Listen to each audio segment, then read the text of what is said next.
Кутмандуу күнүңөр менен урматтуу ата-энелер жана балдар. Кыргыз тил сабагы. Баарыңарга жакшы маанай, ден соолук каалайм.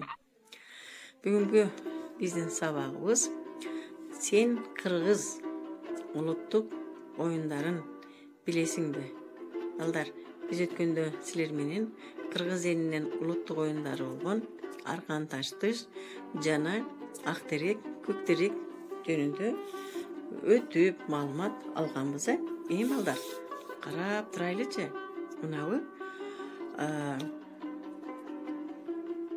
тактайча алабыз. Тактайчасы болот.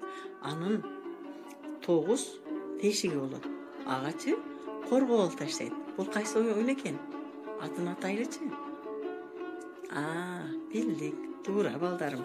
Бул 9 коргоол оюн экен. Аны балдар, кыздар ойношот экен.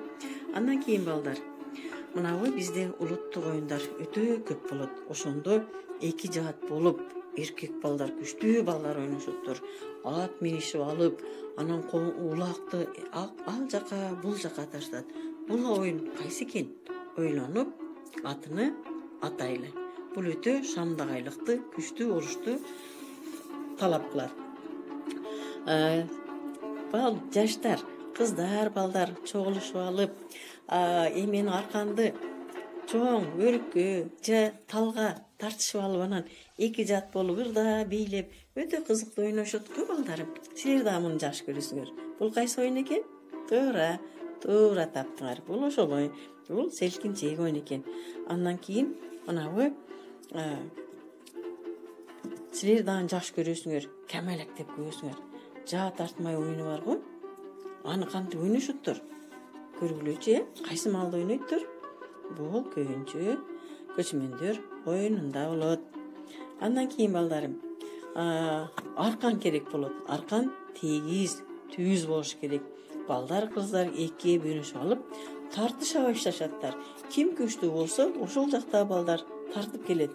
Бул кайсы оюн? Атагылачы? Туура.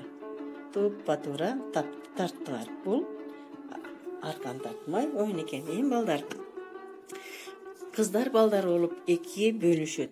Бөлүшүп алып колдорун бекем кармашып алат. Андан кийин бири-биринен сурашаттар. Бизден ким керек дешип, чуркап келишип, үзүшө албаса, ошол жакта баягы бала калып калат. Бул дагы биздин улуттук оюнубуз болуп эсептелет. Мына балдарым, биз силер менен кыргыз элинин улуттук оюндары менен тааныштык. Атын өзүңөр ата-энеңерге атап айтып бергиле. Саламатта калгыла. Аманчылыкта көрүшкөнгө чейин баардыгыңар эсен болгула.